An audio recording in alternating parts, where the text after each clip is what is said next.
All right, let's get started. I'm Chris with Wowza, and today we're going to talk about second screen experience with multi-screen streaming. How many of you here are actually thinking about creating a second screen app? A few of you. Oh, okay, great. I'm glad to hear it. All right, well, I hope this will be informational. We'll just jump into it. All right, so we'll cover trends, definitions, examples. Basically, we'll go over a number of trends in second screen apps today, talk about some of the examples of different categories of apps, talk about how you can take your existing infrastructure, if you have one, and use it or convert it, and then consider also some best practices.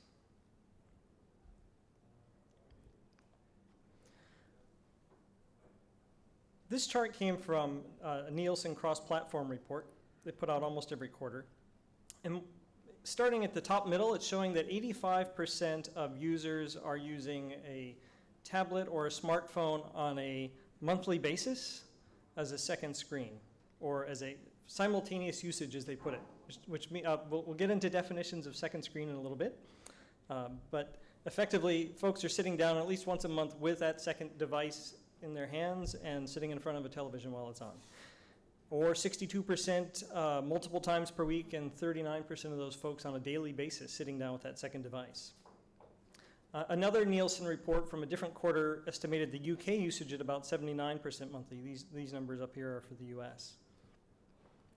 The activities that you see on here along the lower left and lower right, social media, emailing, shopping, surfing and emailing, things like this, for the tablet on your left or the smartphone on your right, are sometimes things that are distracting from that primary content, that highly produced content that is hypothetically being shown on the television screen, which they're not looking at while they're looking at some of these other things. And one of the questions becomes, how can we get these folks to use this second screen as a device that actually attracts them to the content or brings them closer to the content that you've put on the big screen for them to take a look at? So we'll take a look at that and continue talking about some of the trends. Another thing that it mentions on here at a high level is that on the tablets and TV over on the left, that tends to skew older as far as the folks that are using it, whereas smartphones tend to be used a little bit more by younger folks. And I'll talk a little bit more about that too as we go through it.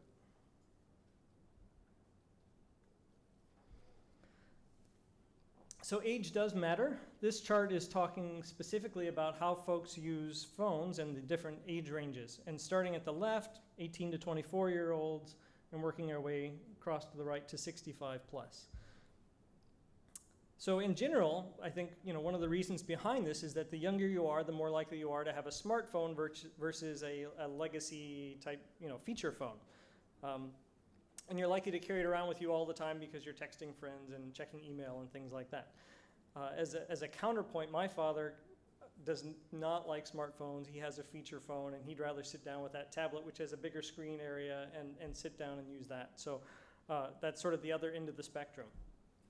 The ramifications are that when you are targeting a second screen application, you have to think about who your demographic is. If you're going after an older population, then think mostly about the tablet.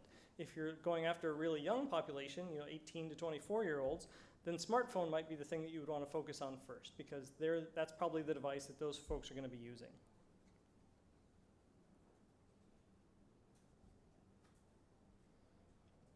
This is just another data point which I thought was interesting. This is from another one of those Nielsen reports, and it's showing basically that although smartphones are by far the more popular device, where basically 4/5 of everyone is using smartphones and only about 1/5 of the population is using a tablet, the tablet still per user gets a lot more video usage, which makes sense. It's a bigger screen. It's easier to consume that content on. But it's an interesting point too, if you're actually planning on creating content with lots of video in it for that second screen, then in that case, the iPad is actually probably a better device. But again, that will depend on your exact demographic that you're targeting.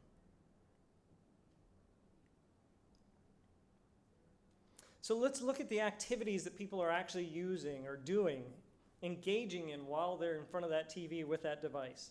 Starting at the left, we have the oh so productive checking of email while watching TV. and then across surfing the web, used an app, went shopping, social networking. And then the last three are actually related to television and the program. One is looking up info related to the program, looking up product information that you saw on the program for an ad, or looking up some kind of coupon or deal that you saw advertised. The yellow bars represent tablet usage, and the gray bars represent smartphone. So the tablet, at least in this study, shows that a lot more folks are sitting in front of that television actually engaging using the tablet. But it also shows us that a lot of folks are actually distracted from the primary content and doing things that do not engage or pull them into that primary content. So second screening, we'll use that. I've seen it used as a verb a number of times. I'll use the phrase. Second screening, the act of using a second screen while a television is on in the same room, is not necessarily a new thing so much. You're using a different device, but people have been doing this for a long time. Been sitting there with reading a paper, doing a crossword puzzle. My mom likes to sit and knit in front of the TV, talking with others, things like that. So these distractions, the idea of distractions while you're watching something on a large screen or television is not a new concept. It's just the fact that now we're using something a little bit newer, higher tech, and potentially with a lot of potential to actually engage us with that primary content. It's not always simultaneous either. And by that I mean sometimes, and I find myself doing this and I know other folks do too, after something is over, rather than stop in the middle of a movie and try and figure out who that actor is that I know I've seen in another movie, I will wait till the movie's over and then I'll go to imdb.com and look them up and find out who it is and what movie I had seen them in. And so it's not always the simultaneous where you're actually trying to do both at the same time. Sometimes you have that device with you and you wait until later, or you do something during an ad break or something like that. There's also the concept of official versus ad hoc. And by that I mean, if you have a second screen, it's an official second screen because maybe the content producer for the TV show or the movie that you're watching actually created it for you to watch. But maybe you're also just doing something ad hoc. You're just tweeting with friends about this thing that you're watching because it's maybe a live broadcast. And you're just doing that on your own. So you're not actually being in any way, as a viewer, you're not actually being helped by the content producer to have that experience. You're just going off and doing it. And so what we want to do as we start thinking about how we might use the second screen to our advantage is actually figure out how to cultivate that kind of relationship that we want with the user in that second screen so that they're actually we're guiding them towards the kind of activities that we'd like them to engage in rather than them going off on an ad hoc basis. And for TV executives, the second screen is both scary and exciting because on one hand, if we look back at that chart that we saw a little while ago, with all the folks doing emails and other things unrelated to the content that you've spent so much money to produce, you realize that they may be missing the ads or not really engaging in the content and becoming a loyal fan because they're off doing other things. But at the same time, they recognize that if used properly, a second screen app can really pull people into your content and get them to want to pull their friends into it as well. And that's the exciting part. If you can drive more folks to it, you're driving eyeballs, you're driving your ratings up, you're increasing the amount you can charge for ads if it's a commercial station. Well, here's one of the reasons execs are not happy, because they see charts like this. So this one's from Nielsen. It's for the last 5 years, roughly, 2007 to 2012. And it showed that ratings in general were on a decline because fewer people were watching. And one of the reasons blamed for this sometimes is the fact that so many people are doing different things with different devices. Rather than watching TV, now they're watching their computer, or they're doing something else on the computer or on their tablet or on their smartphone. But the interesting thing is that some research firms think that it's actually stopped. It's actually going to start going back up. And it'll be interesting to see what the next year shows. I haven't seen it. Maybe it's already out. But it'll be interesting to see. And let me talk a little bit more about why people think that maybe the trend will reverse. The first company that I found that actually said that was a company called Mad Perspectives. And the second one was Cog Research, and they were commissioned by ThinkBox, which is the marketing body for commercial TV in the UK. And what they found was that in their studies that multi-screening, if you will, the idea of using, again, multiple screens at once, has some counterintuitive impacts. So multi-screening keeps viewers present for the ad break. So rather now when an ad comes on, they're less likely to get up and go out and get a beverage or something like that. If they're sitting already tweeting with friends or somehow communicating, they're actually likely, whatever they're doing, they're likely to stay there during the ads. And even though they may not be paying attention, they're actually hearing the ads potentially. And one of the things that was interesting, probably getting ahead of myself on this, but one of the things that was interesting was that they later tested people who were multi-screening in front of television and those who were not, to see which one retained more information about the ads that were playing, even if they weren't watching it. And it turned out that they actually had the same retention. So it wasn't impacting them in a negative way, those folks who had their heads down doing email or whatever they were doing. It actually encourages more TV viewing. And this one also counterintuitive, but the idea was that if you're sitting there by yourself, after a while you're likely to get bored and stand up and go away. But if you actually have something to do, something to keep you busy, especially during the boring moments in the ads and things like that, you're actually likely to sit there longer. Oh, this is the one I mentioned a minute ago. It doesn't affect your ability to recognize an ad, whether you're multi-screening or you're sitting there staring at the television screen while the ad is on. So here, there are several in here that were highly counterintuitive for me.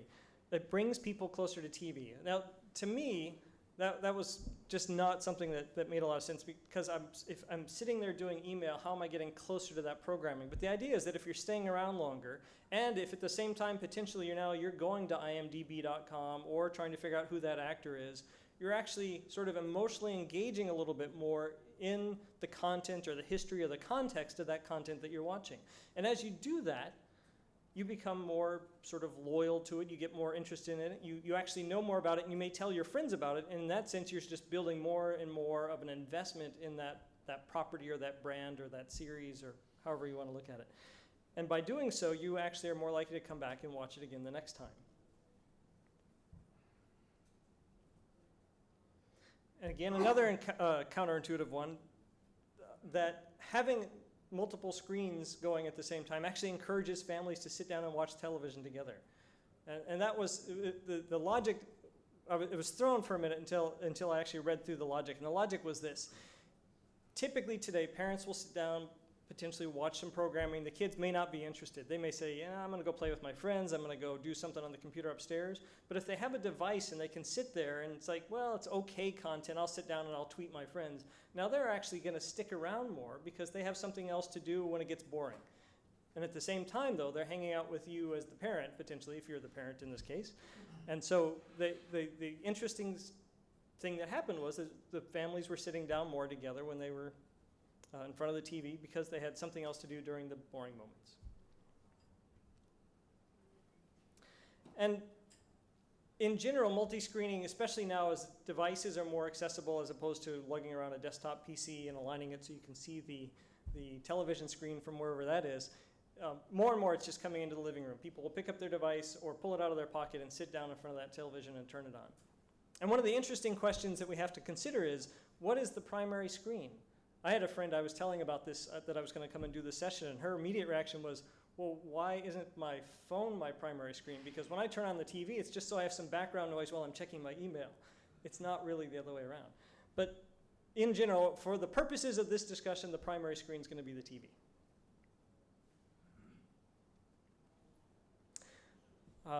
And this is just some data points about how it's establishing itself in the living room. In the UK, 86% of people who have both TV and internet have multi-screened, and 34% of them claim to do it on a regular basis. So just some data points. So that all begs the question, what is a second screen? So there are some broad definitions, and if you look through articles online, blogs, magazines, what have you, you find a lot of different usage of the phrase second screen. So one is, in a general sense, as I've been using it so far, is any screen, any device, tablet, desktop computer, anything that happens to be in the same room with the computer. You don't have to be, with the TV. You don't have to be watching the TV necessarily, but if you're in there and the TV's on, you're engaged in a second screen activity. That's one definition that some people use very broadly. Another that folks have been using is if I'm watching content that was originally meant for the TV, I'm watching, I'm doing catch-up TV on my portable device, some people refer to that as second screen activity, even if there is no primary screen involved while you're watching on that second screen. But how I'm going to use it today, second screen, and how I think a lot of folks are using it, and probably how most of you think of it, is the idea of using typically a mobile device, typically with a touch screen, that is somehow augmenting, supplementing, complementing the primary screen content.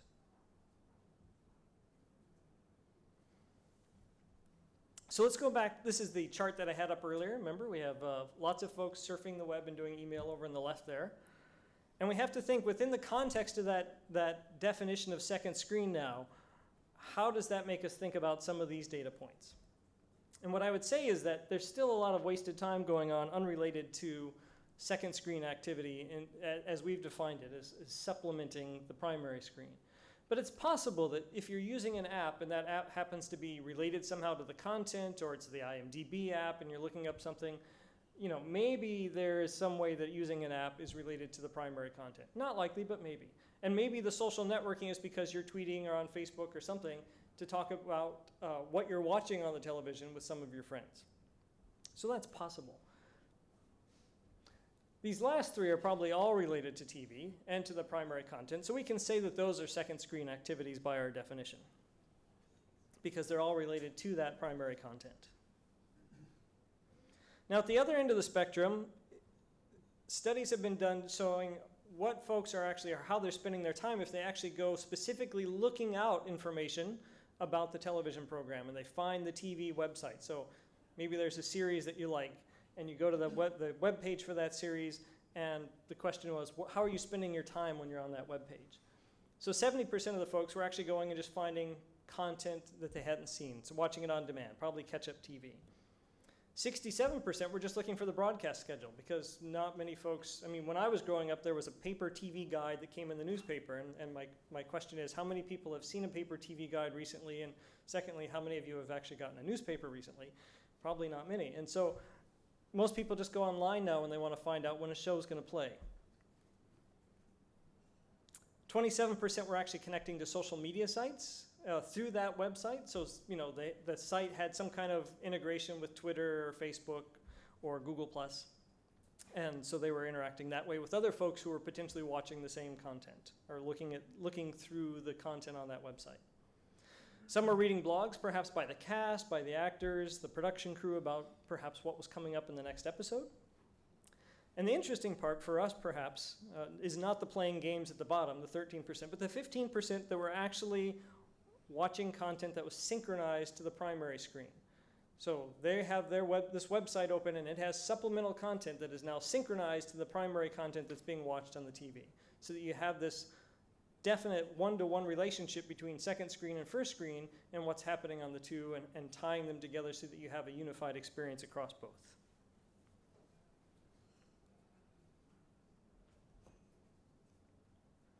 Well, so if some of these things are not helping us in terms of our second screen experience, and some are, then I'm going to use terminology that Jose Castillo of thinkjose.com used in an article recently, distractors versus attractors. And that's the kind of activity that you're doing and how it relates to your second screen experience. Or rather to your first screen experience, I guess. So some of the distractors that we've talked about are doing email, doing web surfing unrelated to the content that you're watching, and maybe shopping on unrelated sites. You're not shopping to go buy that jacket that you just saw on that TV show. You're going to go off and buy a book or something. But then there are attractors, and that's what we're going to spend a little time on, is how do we come up with apps or experiences that actually attract you to that primary content, that get you to want to go and engage more deeply or come back the next time. And so we'll talk about four different types to four different categories of apps, and what some of the things are to think about as we think about how or what kind of app that we might want to use to attract people to our content. So the first is the remote control app. I'm going to guess that most of you are not primarily interested in an app that does remote control, but I'm going to talk about them a little bit because they'll tie into what we're to a later topic. So the first is something called the Digit Universal Remote as an example. This is basically an iPhone app that allows you to have soft buttons on the screen that actually control all of your stereo components. So if you have Logitech Harmony remotes, universal remotes, things like that, this is the soft touch version of that with an iPhone. Talks Bluetooth to a little device called a beacon, infrared blaster, and that just talks to all your devices. Very cool, and also has a TV guide that you can customize. So it's kind of a cool app, and it was sort of an early one there. And so a very neat application if you have a home theater, but not so interesting if you're trying to stream video to the second screen. It gets a little more interesting with Xbox Smart Screen, which is where they have first there was the ability of the iPad to basically take the user interface that you see on the Xbox or on the TV coming from the Xbox and actually control it all with touch. And then when you actually select any of these programs, when you go into it, that iPad then becomes the second screen app for that content if somebody's created material for it.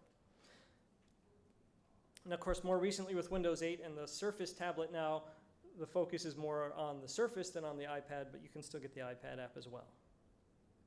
And then similarly, Nintendo released their Wii U console, and with it they had a hardware device. Instead of just using the existing devices like this, they actually created a separate device entirely with a screen on it that allows you to do the same kind of thing where you can navigate through the whole experience, the whole console experience, choose content, and then when you watch the content, if there's a second screen app associated with it, you get that second screen content on the controller.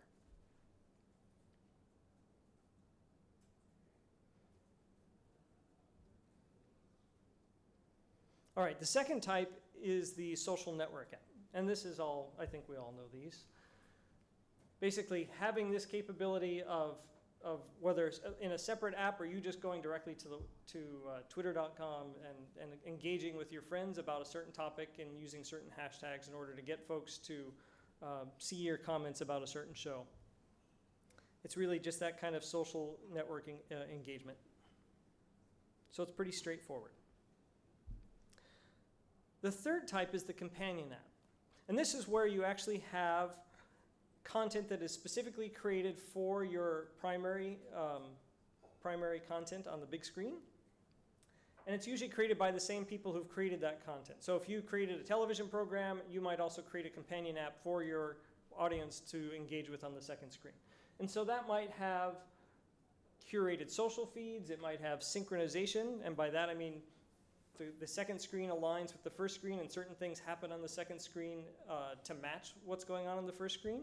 And that can either be a manual synchronization, or a lot of it today is done through automatic content recognition, or ACR, usually through audible tones or subaudible tones.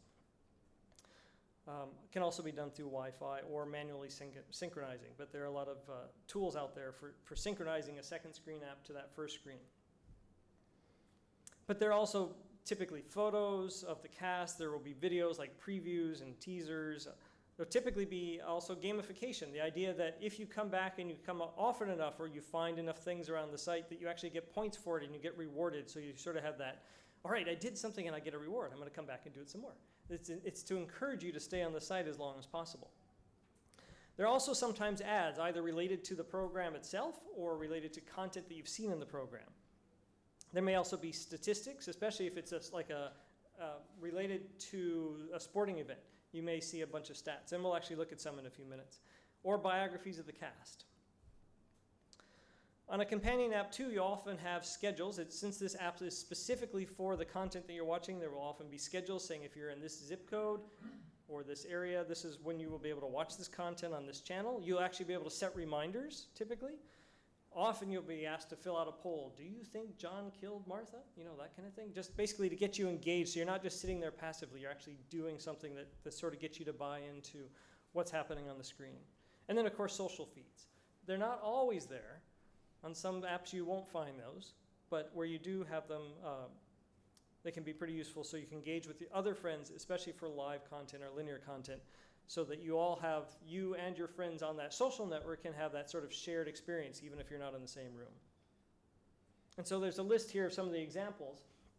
I'll show you a couple, and I'll mention one down at the bottom right. It's almost a subcategory as what to do about live events. And by that I mean, literally where you have, as opposed to pre-programmed content that plays at a certain time, an actual live event where you have a live venue and live feeds at the venue, and you can actually do some very interesting things with that. So the lower right, Backstage Live, refers to the Emmys, award ceremony that were for, what are the Emmys for? Movies, right? And so it's for the Oscars. And so what happened was they had 15 different cameras off stage that were pointing at what actors were doing behind the stage, what was next door, what's called the Governor's Ball. And at the Governor's Ball, this is where all the folks who were nominated for awards or presenting awards or won the awards actually went to celebrate afterwards. And so they had cameras over there. And as a user at home with the second screen, you could not only see the awards happening on the big screen, but on your second device, you could sit there and watch what was happening backstage, who was getting ready to come out, who was going and celebrating with the champagne over at the Governor's Ball, Governor's Mansion. So very interesting additional content to try and get you to stay engaged with what was happening all through this event. And so in that sense, live events are a very special subset of the companion app. So this is the, as some example, this is the Showtime channel, and this is their app, a couple of screenshots from it. The upper left there, you just see, rather than have names or anything, they just have pictures from the series, and you can choose which one to go learn more about or to engage with. And if you do, this page down here might come up. This is for something, a particular series, and it has episode 7 here, and they have a couple of, like a sneak peek video that you can go watch. So you can have some on-demand video to engage people more and get them to come and watch the show when it actually airs at airtime. And so there are different ways you can access the content and get engaged with it. This, going back to the live events, this is from the Super Bowl, which is as close as the United States can get to a World Cup with American football. And it's the companion app for that. And what you see over at the left is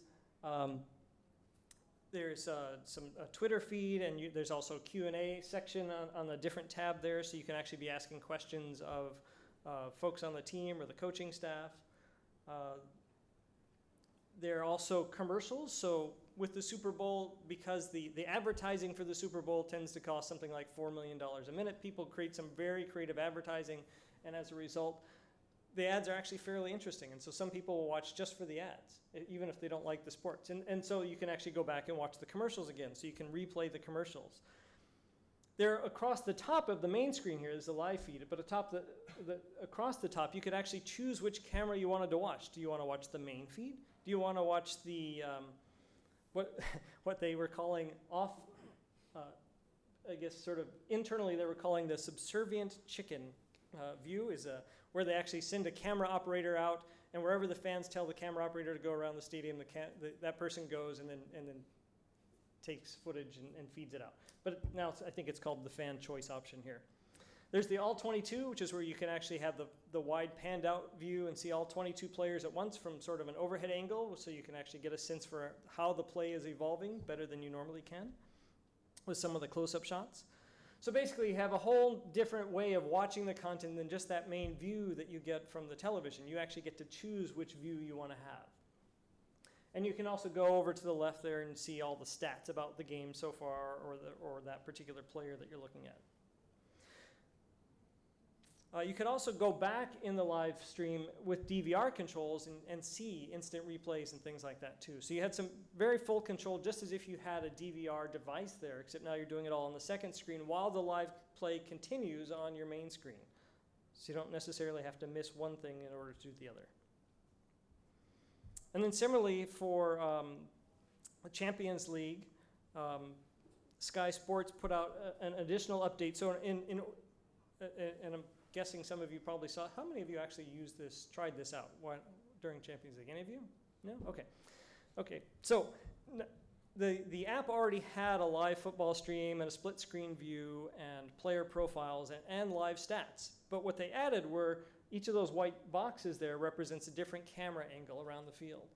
And so they didn't have it live, which would probably be a next evolutionary step. But every time there was a replay there was a play, you could actually go watch the replay and choose which angle you wanted to see it from. So if there's a controversial call, you could look at it from several different views. You could watch it in slow motion. So very interesting in terms of just being able to make use of that sort of 360 view. And that was what they were calling it, the 360 feature. But once they added this in, what they found was that folks who were using this during the month of these games were actually coming back on, 1/3 were coming back on a daily basis to use this app. So they were really engaging on a very high level with it. But it's a great example of how you can use video on the second screen to really draw folks in and get them more engaged and more emotionally sort of into what's happening on the main screen. All right, and the fourth type of second screen app is the second screen app.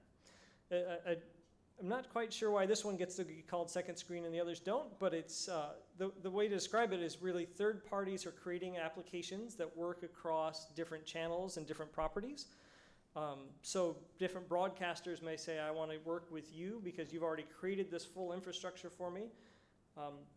And we'll talk about a few of those. But some of these folks down at the bottom are the ones who've created these applications that broadcasters are now saying, please help me out with my channel and all the shows on that channel, and provide for me, just as with the companion app, the curated social feeds, the synchronization through ACR, the photos, all that stuff. But the other advantage that you get when it's a third-party app, as opposed to being a limited app just for a specific show, is that you can also have a personalized guide. You, as the viewer with this application, can say, I only want sports. I want to filter this by sports, so all I see are sports events. I don't want the dramas and all that kind of stuff. So you can actually personalize what shows up on that guide, so you only see the things that are relevant to you. You can also do universal search and access, so that if you have 100 channels represented in that guide, in that second screen app, you can actually search across all of them for a particular piece of content or a particular episode, and doesn't matter which network it's on, what channel it's on, it will find it and present it to you so that you can get to it very easily. So that in just 1 or 2 steps, you can get to the content that you want to without having to search through a bunch of channels or an electronic programming guide, which can be tedious. It can also do recommendations, and I'll show you that in a minute, and discovery. And I'll explain a little bit more about what those are. So at the sort of very limited view is one down here at the lower right called Beyond the Box. And all this really is it's a bunch of tweets where they've taken 1,000 media sources and 2,000 athletes that they thought were interesting from hockey, baseball, American football, and what am I forgetting? Basketball, baseball, football, hockey. Yeah, those 4. And taking athletes and media sources that are relevant to those four sports and curating essentially a bunch of tweets so that you get this live feed that's very relevant particular to a specific team or a specific game. So you can go to, and this one's the San Francisco Giants showing. So these are all the tweets that relate to the San Francisco Giants coming from those 3,000 people, those 2,000 athletes and 1,000 media folks, which could be sports reporters and folks like that. So it's a very small, narrow usage, but it's very rich for somebody who's watching the San Francisco Giants play a game and wants to find out what other folks, sports reporters and other athletes, think about that game that's going on. And there are similar apps like this for Turner Sports and for ESPN. But a much broader one is something called ZBox. How many of you here have heard of ZBox?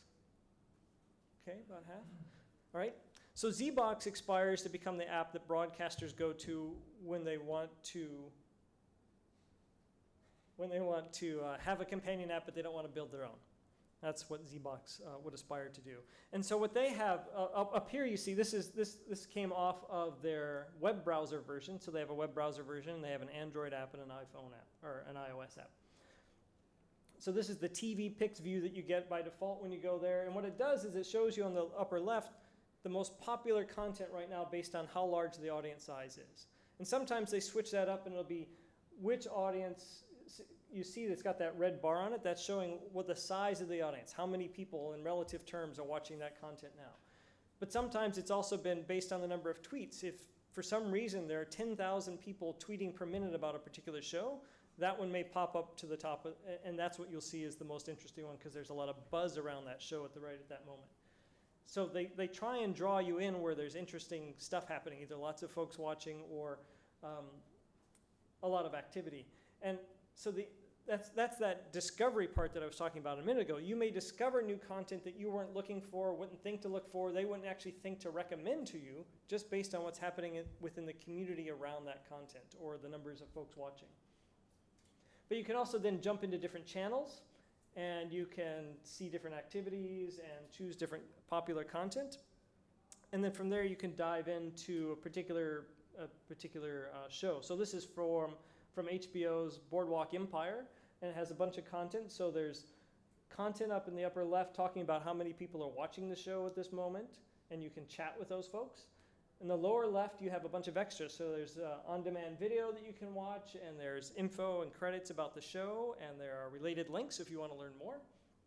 Right down the middle is Twitter commentary, just ongoing, and you can dive into the middle of that or see news that's related to this show.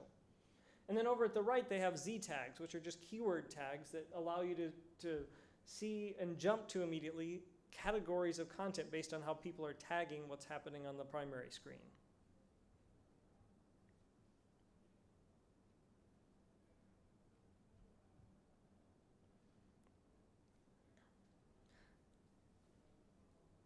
So one of the things that I thought was interesting is I found a quote, and I'll paraphrase it. It basically said, second screening is comparable to eating dinner in front of the TV. And for a lot of people, that's just an everyday occurrence. For a lot of people, it's unthinkable that you would take your dinner and sit in front of a television and watch it. But like that, with second screening, one thing is for certain is that at least for the near future, whether you like it or don't like it, it's going to be around for a while. And so it's probably better to embrace it and see how to use it to bring folks into your primary content. So in sort of summarizing where we've gotten to so far, second screen devices are growing. Every year so far, I showed you those numbers earlier showing roughly 80% of folks, 85% of folks were using a tablet when they sat down in front of people, or in front of television. And the interesting thing is that number hasn't changed much. It's been about 80% for the last couple of years. But what's changed is that each year the number of devices has doubled. So even though the relative percentages of smartphones versus tablets hasn't changed, the numbers of actual devices being used in front of televisions is growing at an astonishing rate, especially considering the iPad only came out in 2010. So just 3.5 years later, and we already have tens of millions of people sitting down every day in front of a screen with that device that allows you to potentially get to them and pull them tighter into your primary screen content. It's also pretty clear that if you have some strong content on the second screen to attract people to your content, to your primary content, you can actually build up a loyal following. And if I'd had more time, I actually cut out some slides because I was afraid I was going to run over. There's a whole set of slides that show that if you get people engaged and you have them actually starting to tweet about your content, then a number of things happen. One, you start to bring more people, their friends, into the discussion and turning on the TV. And when you have, there was actually a direct correlation that Twitter found when they were going through the numbers, and they found that every time, for instance, in the mid-season of a show, that you get 4% more people to tweet about a show, the ratings go up by 1 percentage point. So that if you get people to start, there's sort of a virtuous cycle there. The more you get people talking about the content and looking at the content, the more they actually start talking about it and getting more people to watch, and then it sort of builds on itself. So you actually get a very positive effect because you actually end up with more eyeballs on the primary content, and you can actually charge more for the advertising if it's an advertising model that you're using. And the last part is that with all those, I talked about some of the apps that were available, like the companion apps, and so there are partners out there who already build all of these different pieces that you might need. And this is actually, this wheel is, I found this and it looks almost overwhelming, but it's already a year out of date. A lot of these companies have already been pulled into each other. One has bought another, that kind of thing. And it doesn't even include some of the infrastructure pieces like what if you want to do video streaming? They don't address that on the wheel at all. But I thought it was interesting that for almost every possible thing you can think about that social TV or that second screen ecosystem, there are a whole bunch of partners out there who can jump in or have already built a lot of these pieces for you if you wanted to build one. So you could potentially go to somebody like ZBox, which we already looked at, and they already have a live streaming component which they got from Showcaster. I don't know, how many were here for the Showcaster session yesterday? A few of you, okay. So Will Neal is the CEO of Showcaster, and he got up and he talked about how to build a live event. And that's what feeds into a lot of the ZBox second screen activities. And they use a lot of these different pieces around here for ads, for the social programming guide, for the networks, for the remote control apps. They build a lot of stuff into these single experiences. So even if you're interested in doing this, you can do it at potentially a fairly low cost and jump in with partners rather than building from scratch yourself. All right, so the person who wrote, the CEO of ZBox is Anthony Rose. I believe he was also a co-founder or co-conspirator on iPlayer.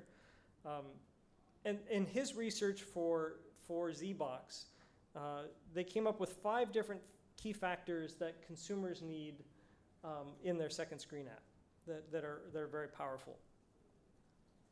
So the first is discovery. That idea of being able to help folks find content that maybe either the content that they want and help them get it very quickly and not have to go scrolling through an electronic programming guide, or actually help them find new content, either through recommendation engines or through just that discovery through how many people are watching, how many people are tweeting about a particular piece of content, and then maybe getting them engaged on some new content that they would not have otherwise looked at. And then once you've got that, you've found that entry, they go, oh yeah, that's the program I want, making it really easy for them to actually get that content now up on the main screen, not actually pick up a second remote. But if you can, integrate the remote control capabilities right into your app. And so if you have a device that will support this, a set-top box or whatever on the primary screen, you can actually have your remote control app on that tablet, let's say, talk to that set-top box over Wi-Fi and say, change it to channel 4 so this guy can watch this content that he wants to see. And that can be very powerful if you can not only find the content in 1 or 2 clicks, but actually get it to come up on that screen right away. That's a very powerful experience as opposed to having to go pick up another remote now and change the channel. Secondly is information. That primary content is okay, but if you want to know as a viewer who that actor or actress is, make it really easy to find. Don't make somebody go off to a different website and stop paying attention to your content and go off and surfing and potentially getting lost doing something else and not come back to your primary content and they just turn off the TV. Keep them engaged. So give them the content that they need, the character stories, all the photos, all that kind of stuff, so that they don't have to go somewhere else to find it. And then let viewers participate. Let them get involved. Let them take a poll. Let them say, yes, I want the ending to come out this way. There have been several series where they've actually had multiple endings, and based on what the viewers voted, they chose which ending to use.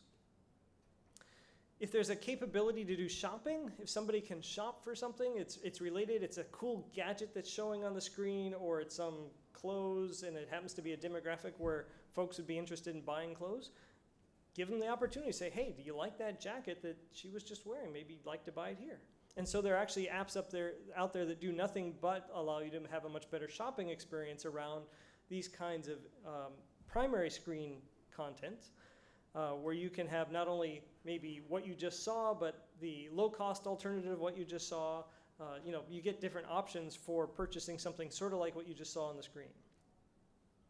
And the last part is social. Make sure that folks can reach out to other people watching this content or to their friends and engage them at the same time, because not only does that keep them watching your primary content, that also gets those friends to potentially tune in when they would not have. And yesterday there were 9 things that Will Neal said during his session, the viewer interaction for live event webcasting session, held at this time yesterday. And so his 9 were fairly similar. So if you're doing a live event, you can take these and add those on to the 5 that we just heard. So if you're doing a live event and you're building an app, these are the things you want to add on to the 5 we just talked about. One, make sure that if you're doing an event that it's viewer-centered. It's not, if you have a cast there and you have a show on the primary screen and you have the cast that created that show on the second screen and they're watching it. So you as a viewer at home are sort of sitting with the cast, if you will, watching the finished product. Make sure that the experience is based around the viewer, not just the cast. So you're keeping the viewer involved, let's say. So you get those viewers to participate by doing things. You have them, maybe they're tweeting, and if they have some interesting tweets, you have what he was calling a Twitter wall, basically behind all the cast members. You might have a large wall into which you're projecting certain tweets that are very interesting or tie in well with the content. And so if you're a viewer at home and you just tweeted about something or reached out to one of those actors or something and then they project it up on the wall, that's kind of cool. That just makes you go, yeah, all right, it's real. It's not only am I tweeting and interacting with the cast, they're seeing it and reacting to it on this live feed that I'm seeing. Have polls so that they feel like they're contributing that way. If you can, let them influence the outcome of the show or respond to you if it's that kind of thing where you have a cast. Let the cast respond. Let them tweet back or pick up the microphone and say, yeah, that was pretty cool, thank you. And the key thing is, he had a good example, Will had a good example yesterday. He said, make sure the users believe that you're really listening. And he pointed to an example of one show where somebody would pull up a piece of cardboard and say, we just got this tweet in. And because the guy's looking at a piece of cardboard, that he didn't just get that tweet in. It's not like he was looking at an iPad or something with obviously scrolling tweets on it. They just made something up and said, yeah, this tweet just in, I'm going to, So basically he said, make sure that not only are you listening and reacting, make sure that the fans know that. Don't do something dumb like pull up a piece of cardboard and say, this tweet just in. Okay, the other things were curation. Make sure that you're filtering. There are 2 aspects of that. One, pick out the interesting stuff, but at the same time moderate so that if somebody sends in something that's offensive, don't put that up on the Twitter wall, right? That's not what you want. Make the user experience really good. It's really integrated. It's really seamless, and it's really good to look at. It's a really gorgeous UX. Deliver it to any screen. That was one of his mottos, to make sure that nobody was complaining, hey, it doesn't work on my device. And low latency. He said one of the tricks there was that because you have this live interaction, you don't want somebody to respond 20 seconds later when you do something. If you can have a low latency between when the viewer does something and when say the cast responds, that's great. So try and do that, and try and get all your devices to have about the same latency. So if you're delivering to Android handsets with RTMP, and you're delivering to iOS devices with HLS, which has a much higher latency, try and resolve that. Try and get that latency down on one or bump the latency up a little bit on the other so that it's at least fairly seamless. You don't have 2 people sitting side by side having very different experiences because one has 3-second latency and one has 20-second latency. So normalize those delays. Okay. How many of you here already have a streaming infrastructure in place? Okay. Well, chances are, if you're trying to reach a whole bunch of different devices, there's a chance that it may look something like this. Basically, left to right, you have content coming in at the upper left, whether it's live or on demand. If you're trying to reach a whole bunch of in-devices of different formats on the right, potentially it's going through a whole different set of transcoders. And if this were old-fashioned proprietary streaming, it might be Windows Media and Real and QuickTime. But we're going to assume that if you have an infrastructure, that you're going for adaptive streaming and some of the more modern stuff. So maybe it's RTMP to Adobe Media Server and RTSP to QuickTime Helix, Real Networks Helix, sorry about that. Or to IS Media Services for smooth streaming, or to a web server for HLS. But the challenge there is you may also end up with sort of parallel infrastructures where you have servers from one vendor, server from another vendor, and you don't have a single management layer. And that's okay. It depends really on what formats you need to deliver. If you only need to deliver RTMP and HLS, well then great, Adobe Media Server, if you have it, already does that. But if you want to also do smooth streaming or you want to do RTSP, then you need something else. So just make sure that you have the server infrastructure and then the transcoders to support that, to reach all those devices that you want to reach. Pick out the ones that you want to reach. At a minimum, I would say that most folks like for instance, Showcaster with ZBox was primarily supporting two formats, RTMP to reach to any device that wouldn't handle HTTP live streaming from Apple. So there are lots of HLS apps out there. Certainly all the iOS devices support it, but if not, then RTMP was the backup. But if you also want to reach Windows devices, then you probably want to consider smooth streaming. Or if you want to reach legacy handset devices, you probably want an RTSP server as well. Or if you want to reach older set-top boxes, non-hybrid set-top boxes, then you probably want MPEG transport stream. The other possibility is to get, that's just sort of showing how the flow and all the different, each color represents a different format. And how it might flow through the system and then go through the VOD for playback, for catch-up playback later, and through DVR. And then the other possibility is to, if you only need a couple of formats, then maybe it's a much simpler infrastructure for you. Or here's the shameless plug for Wowza. If you really wanted to do all those, you could actually make that one streaming server could be a Wowza server as well. And then you could reach all those formats. But the idea is to simplify as much as possible. Pick those formats and then pick the server or servers that allow you to deliver the formats that you've chosen in order to reach those devices.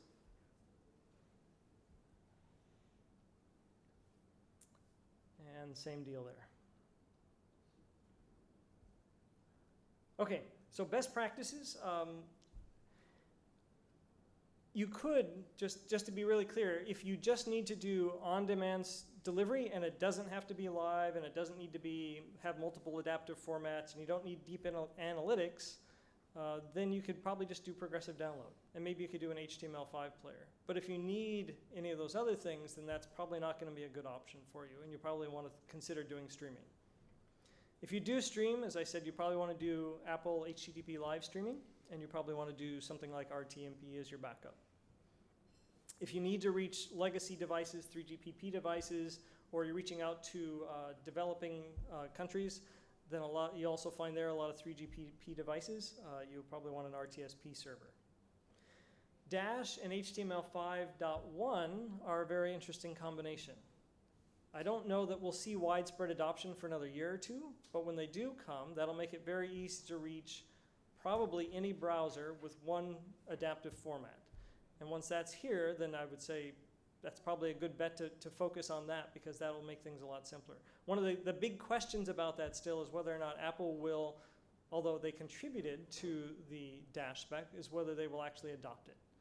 If not, then we're still going to have this bifurcated world where half the world is on Dash and half the world is on HLS. But it may be an option where we actually can reduce the number of formats out there. If you have to do multiple formats, then try and choose one or two multi-format servers so you don't have to have a whole bunch of different servers and manage each one separately. And if you want to use DRM, you can do it yourself. It might be easier to work with a DRM service provider, and many of those have players that will take a single DRM and go across almost all clients out there. So it makes it an easy way to get all the players that you need without having to worry about it, and make sure that your content's protected if you need DRM protection on that content. Just looking ahead a little bit, I found a number of articles about this, and I thought it was very relevant. I found articles from Deloitte and Wired Magazine and elsewhere. And basically the idea is, if you're always looking down at the second screen, it's hard to watch the first screen. And as our screens get bigger, and as those first screens, those primary screens, those televisions are increasingly connected devices, you don't necessarily need to have a connected device in your hand showing you tweets and giving you up-to-date information, when you could potentially put it on that bigger, shinier object up in front of you on the wall that is now also a connected device. And as we increasingly see more connected devices with more screen real estate, chances are a lot of what we see, this interactivity that we get on the second screen, will actually move to the first screen. One of the challenges too with this is that if you want to do social TV and you're on the road, or you want to go down to the coffee shop, you can't really take two screens and have that experience. So you really want that to be a portable experience. So it's yet another reason why eventually you not only want to try, my expectation is that we'll eventually get to the point where more of these social TV capabilities and features end up being on a single screen and condensed down to a smaller footprint so that you can actually take it on a portable device and still see the main content and get the social aspect. Okay, any questions? Yes? You have showed us some examples of live content like the EMI awards ceremony and the Super Bowl final. Mm-hmm. The delay between the primary screen and secondary screen is a concern for the providers because of maybe you want to see how the awarding person can go backstage Yeah. or you want to see another shooting of one player or whatever, but it can be 1 minute, 2 minutes delay in the production of the second screen picture. Mm-hmm. Not only the difference between an HLS and Smooth, for example, that we have talked also about that, Mm-hmm. but the delay between the production picture, first screen, Yep. and the second screen. Right. And How best to solve that? Is that what you're wondering? So the question is, for those of you who might not have heard it, the question was, if I have one live camera on, somebody is on the stage getting their Emmy Award, and then they go backstage, how do I get that second screen where that second feed is coming from? How do I get that second screen to actually be timed correctly so it doesn't, the person walks off stage, but not until 2 minutes later do I see it on my portable device if I have a high latency stream. And so there are a couple of things to think of. It. If you're having 1 minute latency, that seems problematic already. If up to 20 seconds seems a little bit more normal when things start kind of getting slogged on a stream like that. But you can also reduce the latency quite a bit by tuning things down, so you can typically get latency. I mean, you should be able to get latency down to within a couple of seconds, which would be highly acceptable in that case. So it'd be interesting to see why the latency is so high. But even with HLS, which tends to be the laggy one, tends to be 20 to 30 seconds just because it's 10-second chunk sizes, you can actually tune that down to sub 1 second. It's not always the most efficient way to do it, but it does reduce latency quite a bit. So you can tune that. So I don't know if I can help with a 1 to 2 minute latency, but I think if it were below that, we could probably make it much better. Any other questions? All right, thanks for coming.